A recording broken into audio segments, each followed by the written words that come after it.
Мене звуть Євгенія Нестерович, я мешкаю у Львові, але родом з Полтавщини, міста Гадяча. І я працюю як культурна менеджерка, але також як критикиня і авторка есеїстичних і художніх текстів. І впродовж останнього часу, останні 3 роки, я очолюю громадську організацію «Постбелум Україна». Це усно-історичний архів, який є представництвом чеської організації. І «Пам'ять народів» в Чехії заснована понад 20 років тому. Це великий міжнародний, публічний, мультитематичний усно-історичний архів, який збирає свідчення протидії тоталітарним режимам з усього світу. І з 20-го року існує українська організація, з 22-го року вона інтенсивно працює над збором свідчень в Україні. Впродовж останнього, 24-го року, ми збирали свідчення в рамках проєкту «Хранительки пам'яті. Досвід українських жінок на Донеччині кінця 20-го, початку 21-го століття». І потім на основі цих інтерв'ю було зроблено кілька різноманітних медіапроєктів. Велика міжнародна виставка, яка відбулася в Словаччині і Чехії. Зараз далі мандруватиме іншими містами, я сподіваюся, і країнами. Було зроблено фільм, який показаний був в Чехії і в Україні в різних містах. І після усіх цих показів відбувались також модеровані обговорення цього фільму, медіапроекти, радіодокументальний серіал, серія діджитал-відео, які разом все це складало таку комунікаційну кампанію, покликано підсилити видимість жінок в історії. І, власне, цей фільм, який ми створили, він найбільше розповідав про досвід окупації, деокупації Краматорська у 2014 році. Базувався на історіях 4 із 27 героїнь, які вибрала наша режисерка Ольга Поворозник. І на основі цих історій, фрагментів їхніх інтерв'ю, зрежисерувала такий документальний фільм, який ми для себе окреслили в жанрі як чесна розмова на кухні.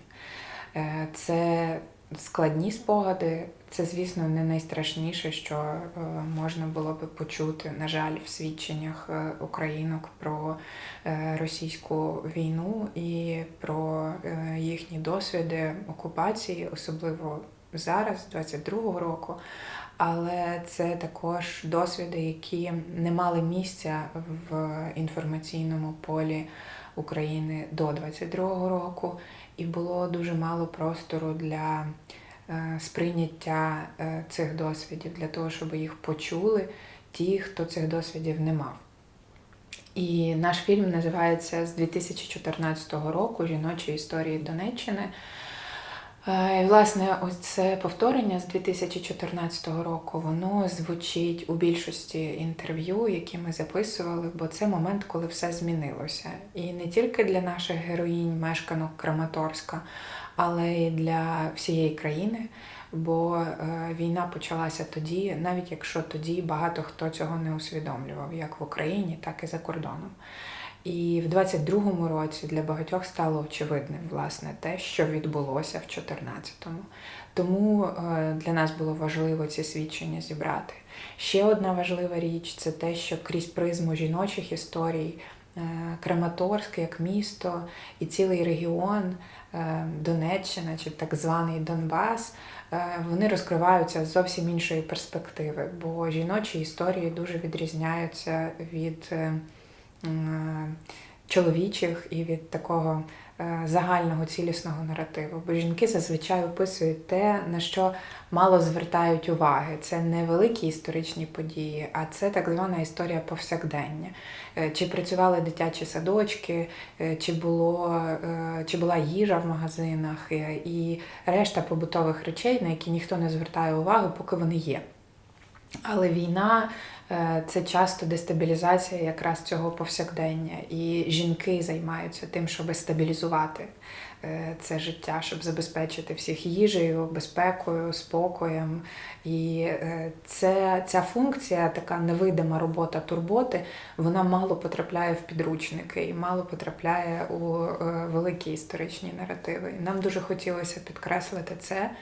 Але також мені здається, що після 22-го року для багатьох в різних регіонах України, для багатьох цей досвід став більш зрозумілим, він став більш сприйнятним. І тому з'явився простір для кращого порозуміння також між тими, для кого війна справді почалася в 14-му, і тими, хто до 22-го взагалі про це не думав.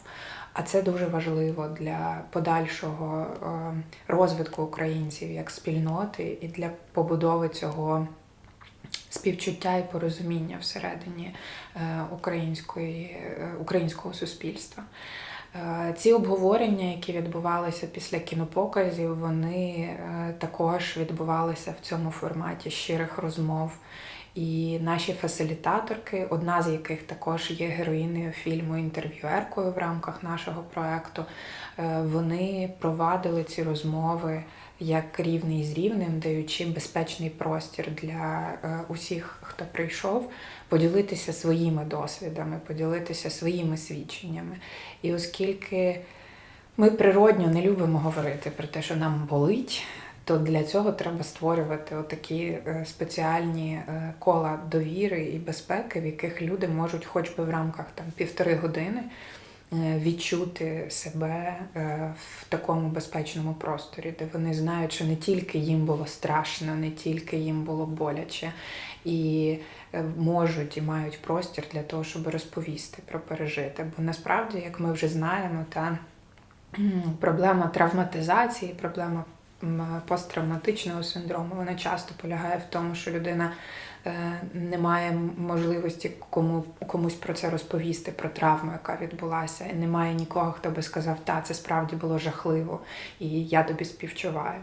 І те, що з'явилися такі простори, такі кола для обговорення, це один з найважливіших здобутків, власне, цього нашого проєкту.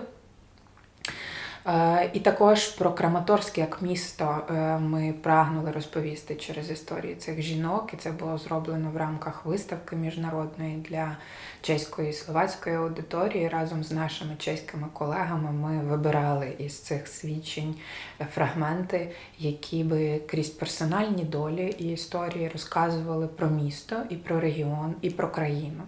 Звісно, неможливо крізь одну історію розказати про все, але ти можеш показати якісь деталі, які підважують стереотипи, бо насправді немає ніякої однорідної, монолітної картинки. Є дуже багато різних маленьких історій, і Донеччина, вона під цим вже радянським фасадом ховає також багато українську історію регіону, яку, я сподіваюся, нам вдалося підсвітити теж в рамках цієї виставки. Вона з великим успіхом відбулася в Чехії і Словаччині. Я сподіваюся, що буде їздити також іншими країнами.